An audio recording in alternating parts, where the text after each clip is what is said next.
Hey, is chasing rapid growth putting your profits at risk? Join me and my guest, Manny Skevofilax.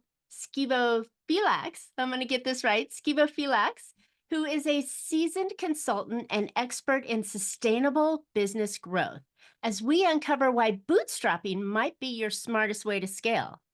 Manny will share ideas why you don't need outside investors to grow your business, how to avoid sacrificing your profits for growth, and the secrets to maintaining steady, controlled progress. So, if you're ready to scale smarter and more sustainably, this episode of Profit with a Plan is packed with actionable insights that you don't want to miss. So, join us on today's show.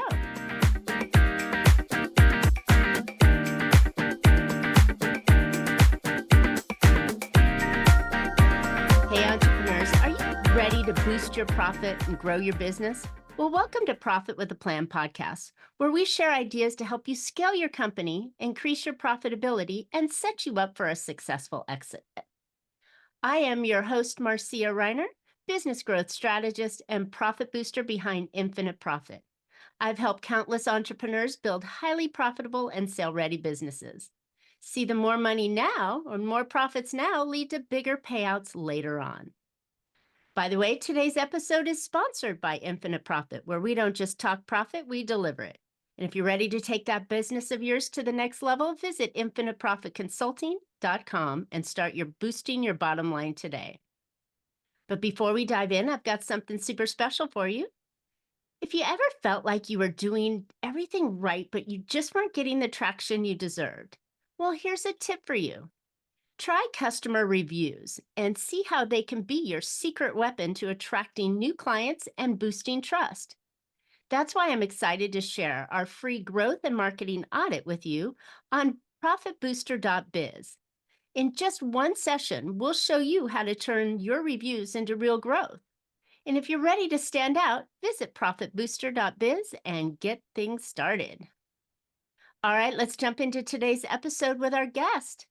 Manny Skevofilax is the CEO of Portal CFO Consulting. He's a consultant, speaker, author, and who has helped business owners maximize profits and overcome growth challenges. As an expert in strategic planning, financial statement analysis, operations, organizational development, and team building, Manny's been achieving extraordinary outcomes for his clients since 2003. But prior to starting his consultancy, he was the vice president with Co-America Bank, which is a U.S.-based commercial lending institution, which puts just a little sprinkle of a challenge on our topic today. So he's got a new book out right now that he's promoting called The Ultimate Profit Management, which is maximizing profitability as you grow your business. So Manny, welcome to Profit with a Plan podcast. I'm super excited to have you on today.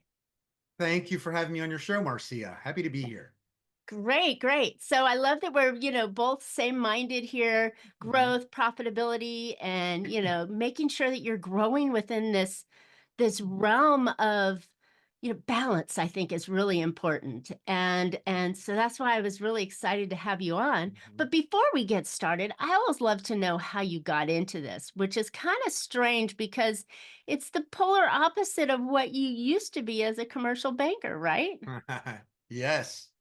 Actually, I grew up in the restaurant business. My parents immigrated from Greece after World War II, and a lot of Greeks got into the restaurant business. So that's where I learned about doing math in your head and costing and stuff like that. And I was going to school because my parents told me, hey, we don't have $1 million to leave you. You better make sure you get an education because ours was interrupted. They weren't able to finish because of the war. So I kept going to school, and I did decide to make that career change into corporate banking, which was awesome. I had a lot of great teachers and mentors. And then after about 9 years, I decided I wanted to hang my shingle out, and I took the challenge to hang a shingle out and be a business consultant. I help business owners maximize profits and overcome growth challenges. Love it. Love it. Well, I think it's kind of funny how you were in the commercial lending space and you realized something that was really important to businesses that maybe you don't always need to go into a lot of debt to grow, right? Yes, there were a lot of interesting lessons that were taught to me. I had great teachers and mentors, one of which was a customer, a business never went out of business from having too much debt. It was the inability to service that debt. This was like Mm. a joke that they were saying inside the bank. I was like, okay. Well, who's the joke on? Is the joke on the business owner or the bank for lending it? Yeah, it's actually the joke is unfortunately on the banker as well, but I guess they needed a little bit of humor in that sad situation. Of course. But it was a So good learning experience. exactly. Mhm. And I think people forget that, or, business owners forget that it's like, okay, you need this debt to do something, right? You're either going to buy more equipment, you're going to venture into a new market, you're going to hire some new employees that are going to help you grow.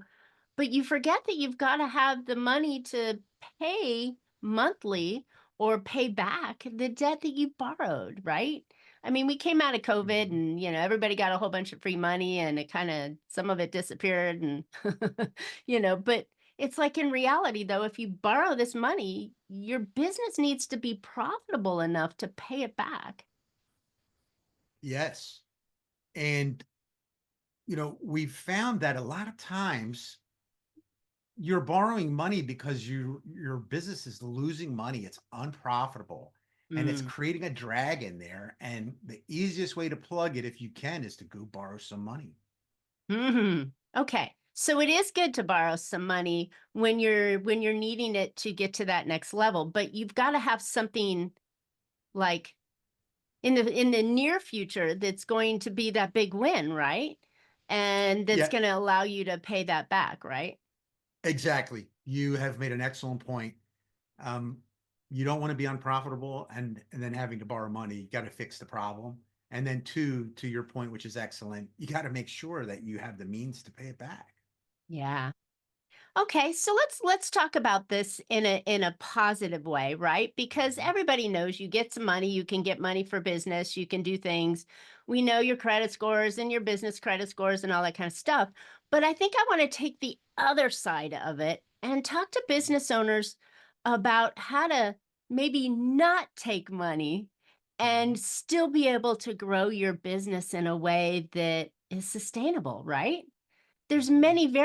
There are many options that we can take to do that, and it's not always digging in your savings account and mortgaging your family's house, but there's ways to grow, right? Yes. One of the topics that you and I chatted about was bootstrapping, which is a very old concept. And to keep it simple, you've started a business, you've got, let's just say, one customer, you're profitable, you're able to pay all of your expenses, there's money left over. Great. All you have to do is replicate that model. That's really what bootstrapping is. Okay, so to really further simplify that, Mhm. bootstrapping is not managing the business in a way, it's actually finding more customers that match the customer that you have. Is that what you're saying? Well, that I always feel like I'm coming into the middle of the story with some of my comments, and I want to start at the beginning, right? We Okay. have to make sure we're selling. We have to make sure we have a product or service that the market, that customer wants. And then we have to make sure that we can make a profit because every business's overhead structure is different. The Mm. financial demands that Marcia's business is placing on her business she can handle, but Manny's placing too many financial demands on his business, which can't handle it.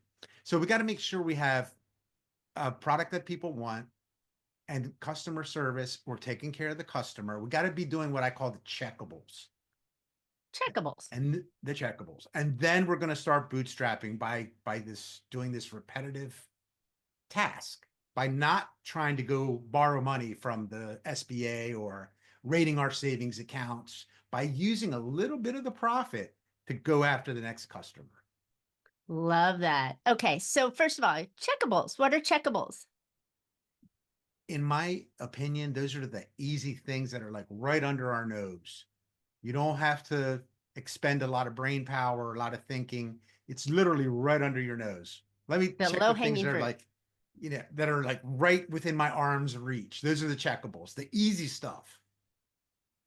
Okay. So now that we get our easy stuff and Mhm. sorry, and I did jump ahead here. I would have assumed that we already know we have a product that's working and you've got a customer and you're selling, right? So my apologies for jumping ahead on that, but in thinking on that kind of basis, right?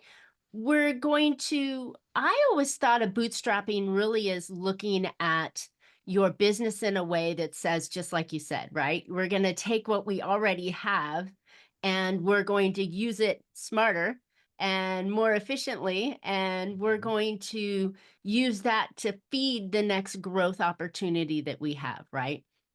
So it's kind of like a little bit of savings that a lot of US Americans don't often do, right?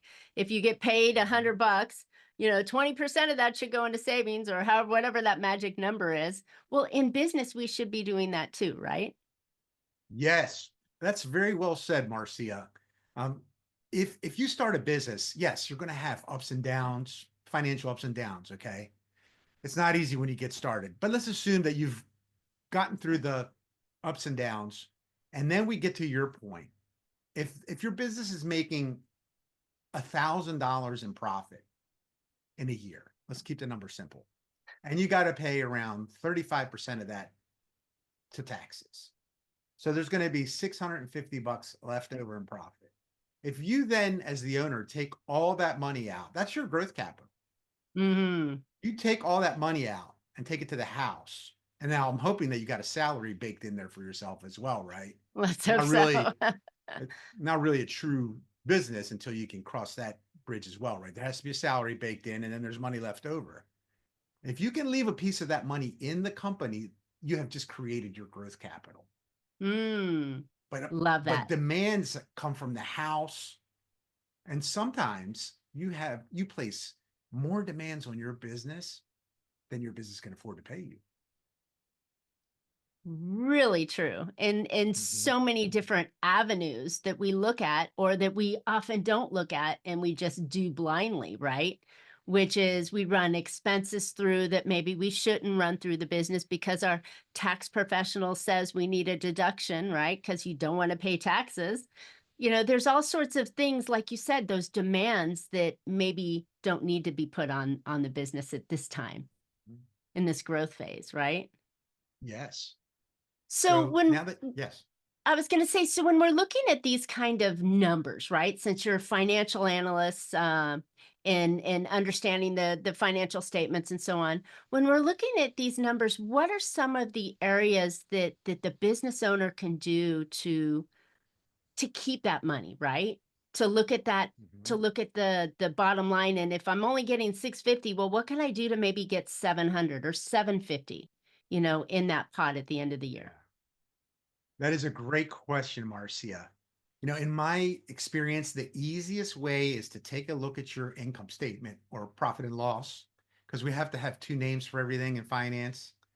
So take a look at your P&L and look at every expense and tell yourself, hey, how does this expense translate to revenue for my firm? Mm. And it'll give you some eye-opening information. So you might find some expenses that do not translate into revenue that you could stop doing those expenses, which would then create more profit for you to use to grow. I mean, of course, duh, right? But duh is not really reality for a lot of business owners. So you just brought up a point that was so simple and such checkables or low hanging fruit for a business owner, but so many over like zoom over that and don't even look at that option because they're so busy chasing customers and putting out fires. But one of the best things that you just said here was to go, hey, let's check our expenses that we're running through our business and does it produce a revenue? Yes. Does it lead to a revenue? Does it support anything that Mhm. belongs to revenue growth? Whew, that's a lot of money being left on the floor. It could be. Yeah. Okay. So what are some of the ideas? Like, what are some of the common things that we miss, right? Maybe we can give the business owners that are listening a couple of ideas or triggers that they can go in and look for. Sure. One of my favorites, and it's also very difficult, is when should you hire somebody? Do you hire before you've got the contract signed? During the process of getting the contract signed, or after it's signed and the ink's drying? Because as human beings, we're very enthusiastic and positive. You're like, I'm going to hire this person now. The pipeline looks strong. Well, Mm. you have just placed unnecessary strain on financial strain on your business and unnecessary stress on yourself, because if that deal that you were counting on doesn't close, it could create a financial crisis for you. Okay, so that becomes the balancing act, and we know Hmm. that human capital, our human people in our business, is Hmm. probably the biggest expense we have and the most valuable expense that we have. And we know that hiring and training takes time and effort. And it's like, I think the business owner is thinking, well, maybe I'll just get ahead of that and train them now so that when that customer starts, I'm not shuffling and juggling around trying to train Susie Q on how to implement the Hmm. system we're trying to deliver. So it's like a double-edged sword then. Do I hire sooner or do I hire Hmm. afterwards and then try and train and struggle with the new customer? That's an excellent point you make. Let me give an example. So Marcia has been watching her dollars and cents, and she's got cash in her business because she hasn't been taking that whole 650 home. She's been leaving 300 in there, or 400. So she has the ability to bring Susie Q on and take her time and train her and get her ready. That's the A player. Manny, the B player, he has not been taking any money. He takes all the money because he's got demands from his house that are more than the business can pay. And Manny does not have the flexibility to hire that person and train them over a couple months and take the risk that that deal does not close. That's the difference. Got it. So how does Manny get a team member on board then? Does he wait until that ink is dry and the first check Mhm. has come in? Then Manny runs out and hires Susie Q and starts to train her and juggle that around. I mean, in hindsight, Manny should have been Yeah, good at putting money away, but he didn't. So right. how does he still function? Exactly what you just said. It's going to be a lot of stress and a lot of long hours, and hopefully the lesson gets learned the first or Mm. second time on why it's important to keep some cash, create why it's important to keep cash in your business to grow. Yeah. I think it goes back to that. And neither one of us, I don't believe, are profit first type folks, but and consultants in that way. But I think that we need to have that kind of I think if we had a line item on our expenses that said reserve, right? I like it. You Uh-huh. know, and we paid that line item each month a percentage, a certain percentage. So if I made $100, maybe $5 a month goes into that reserve. Then I'd be building it up slowly and not have to worry about when the profit came at the end Mhm. of the year and I had my house expenses. I'm line iteming that reserve. Mhm. So that money's May, in there just in case too. may I say with great respect, I think that's a fantastic idea. I love it. I'm See, that's what happens gonna. when two bright minds get together. I mean, yours is brighter than mine, uh, but when we're together, we come up with great ideas. And I think that's what mhm. the business owner needs to see is that, Mhm. oh, there is a different way of doing it, right? And when you hire experts that, like yourself, Manny, that's a CFO that's run companies before that help businesses from the outside in, then they're able to go, oh, think about that. But because we're on the outside, we've got some ideas that maybe they haven't thought of. Yes, I think that's a great idea, because I'm a visual learner. Most of my clients are visual learners, and to put that reserve, on the P&L so you can see it. What is that? That's your money that you're saving. I think it's an excellent idea. Yeah. See, great, Mhm. great ideas. I'll only take 20%. No, I'm kidding. That is it. So, That's reasonable. That's a great exactly, ROI. right? Mhm, So in looking at these ideas, and this is what we mhm, want, this is the true bootstrapper, right? So they're able to have money in reserve to be able to make decisions, to be able to take care of opportunities, right? Susie Q is an mhm, amazing hire opportunity that's going to free up a lot of time on Manny's business or Marcia's business, and they're mhm, going to be able to do so much more in that growth. But because they thought in advance and ran their business a little bit leaner mhm. and put a little bit away, they're able to take advantage of those kind of things.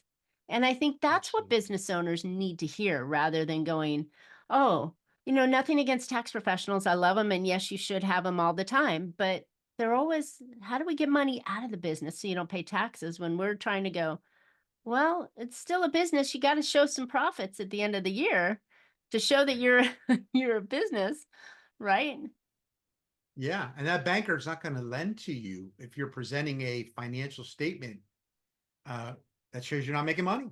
You Mm, don't have a viable business in their eyes. yeah. Yeah.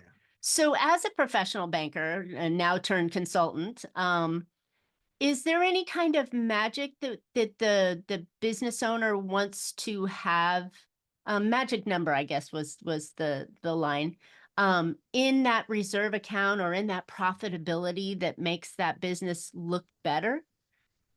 Oh, that's an excellent question, Marcia.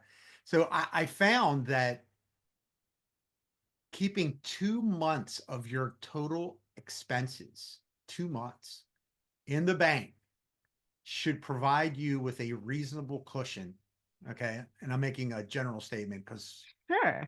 But all that's totally businesses are doable. different, but it's hard. You know, it is hard and it takes time. I'd like to say that this stuff doesn't happen in a month or two. It takes Mm. years to get yourself into a nice, solid financial position while you're navigating a whole bunch of risks. Okay. So I thought it sounded easy, but yes, you're right. It is Mhm. probably pretty hard because as a young business, we are investing everything we've got back into the Yeah. company and for the things Mhm. that we want to do, whether we're looking at a new marketing strategy or we're looking at a new piece of equipment that we want that's going to streamline the process or a new Mhm. software tool or a new Suzy Q to come in and take over that responsibility. I mean, there's always that strain on a company, Mhm. right? Absolutely. So when we're looking at companies to grow, right? I'm a firm believer that growth in my mind is not market domination and, taking Mhm. over Amazon, but it's a steady positive increase month over month, year over year, right? Love your definition. It's ideal. Yes. Perfect. Right. So when we're growing, and a lot of people throw that word scale out. Um, what are your thoughts? Now I'm hearing a lot that you grow first and scale afterwards, right? It depends. Let's talk about it a little bit. Yeah. So scale, in my opinion, is the ability to handle more transactions. That's my opinion. Now everybody has a different one. And then that growth is the actual dollar volume that the company's growing. So if we're doing, $1 million in sales now, and it's, I don't know, let's just say it's 20 invoices a month. Do we have what it takes to handle 40 invoices a month and still take care of our customers? Do we have those systems that you referenced, right? The software, the technology, the stuff. So I think Wow. that's something that has to be in that business owner's thoughts. I like that. But do we have to double the number or what if we just went from 20 to 25? Mhm. Again, that's an excellent point. That's one of the things that I kept seeing over and over again. The customers were setting unreasonable growth goals. I'm sorry, the business owners. So yes, to your point, you don't have to go from you can go from 20 to 25. And it's actually recommended because there's less stress placed on you and your team from a mental stress perspective. there's less financial stress as well. Mm. And you don't have to scale dramatically to service those extra 5 people. Maybe it's an extra hour of overtime or something that allows the profitability to maybe build a little bit, get Yeah, that that's reserve account a little bit higher, and so you strain a little bit on the company's mhm. resources for a short while until it gets almost unbearable. And then maybe you scale. And then you scale smartly, right? And looking at the what's the first thing, the absolute that you need on there, right? That's really very well said, Marcia. I mean, that's the recipe, you know? Don't I think rush. so. That's the way Slow and I think, steady, but there's so many people that do it the other way. Why is that?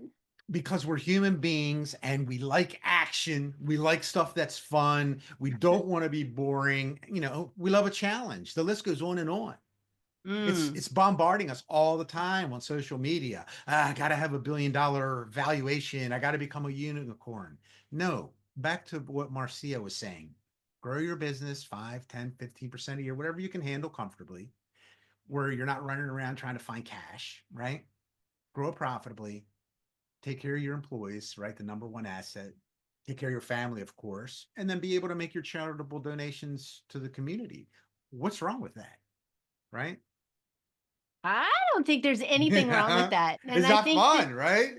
And I think that the business Mhm, owners that actually do that mhm, are happier than the ones that are completely stressed out, that are borrowing money from Shopify to pay for the loan that they had over here, or they're going out and they're looking for equity lines and they take them and they use them too many times or use it to the maximum just to chase something that seems crazy. mhm. We have what I like to call the illusion of wealth in the United States. And it's Yeah, that brought on, in my experience, by easy access to capital. We're the only country in the world where, so for example, I got my first credit card when I was 18 years old. It came to my mom and dad's house, but it had my name on it, Marcia. wow. And I charged that $500 limit in about a day, and I couldn't pay it back. I was having a hard time paying it back. Because you didn't have a And job, but they gave you a credit right, card. uh-huh.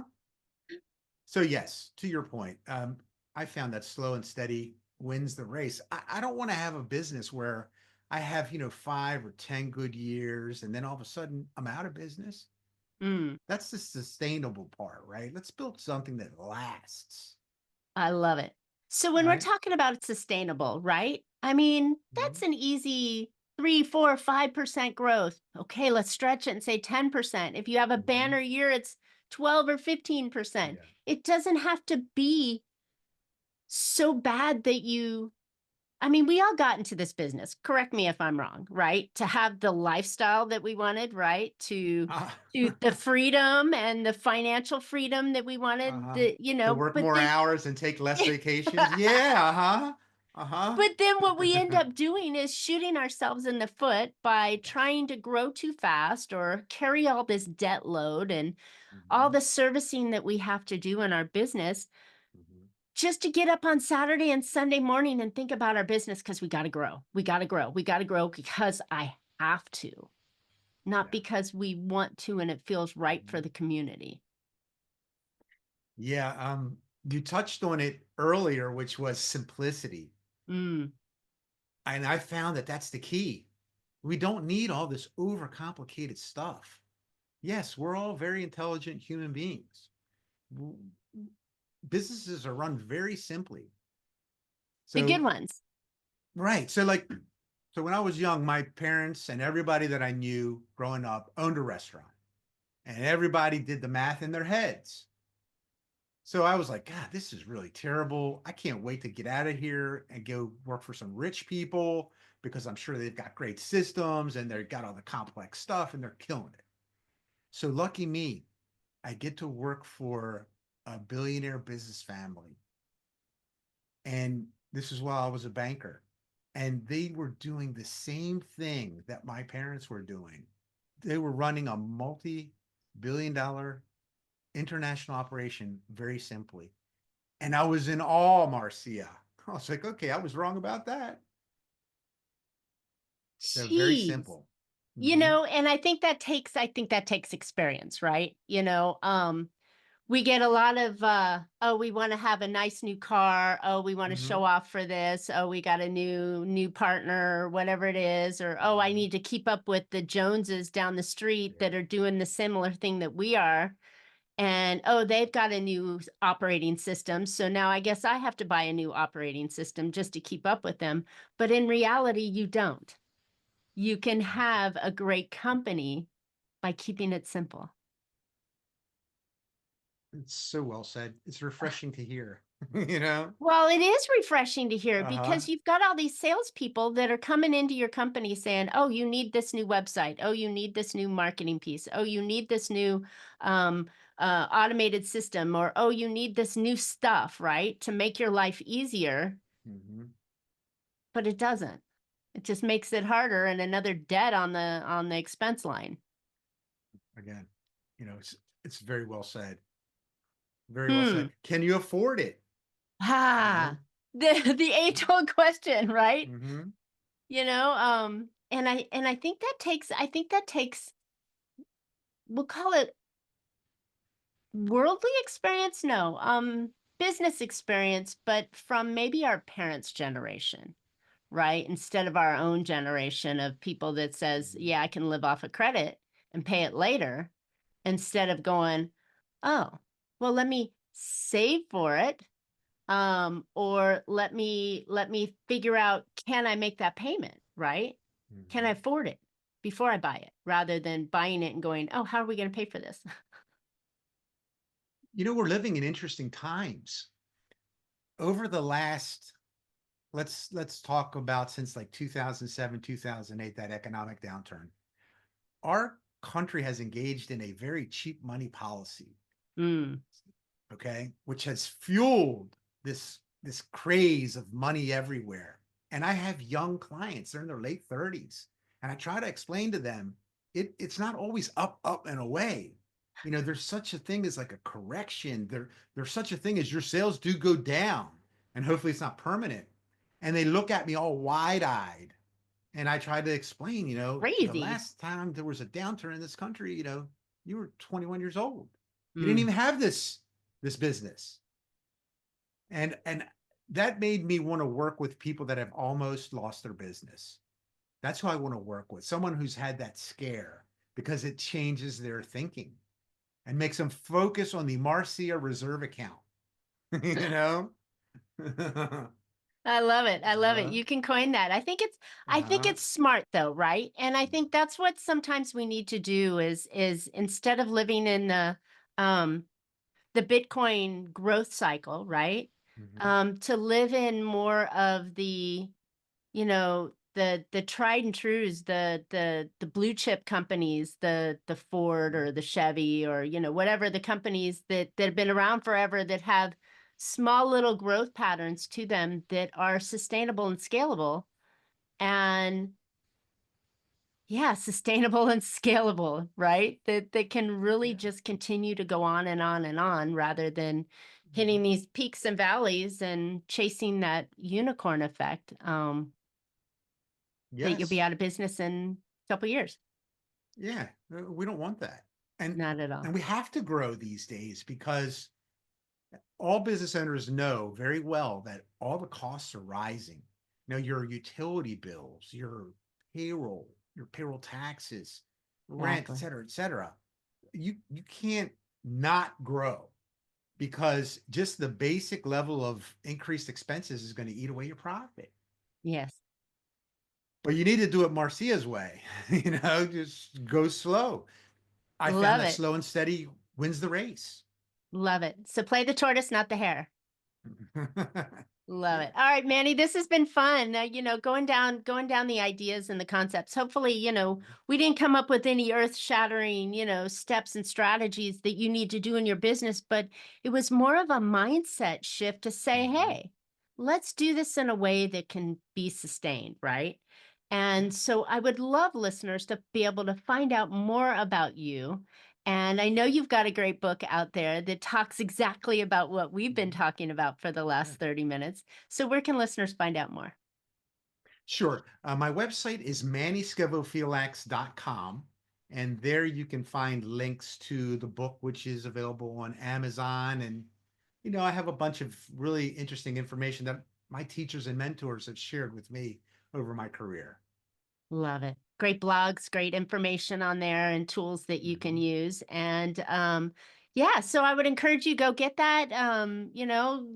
It's time for a shift as we go into the next, well, what do we call this? What is 2025? That's the new It's a quarter of transition, is what I would call it, a right? quarter of a century? No, You right? know? Something like that as we move into this, right? Yeah. Into this new us, new era of Mhm. business, that we should be smarter.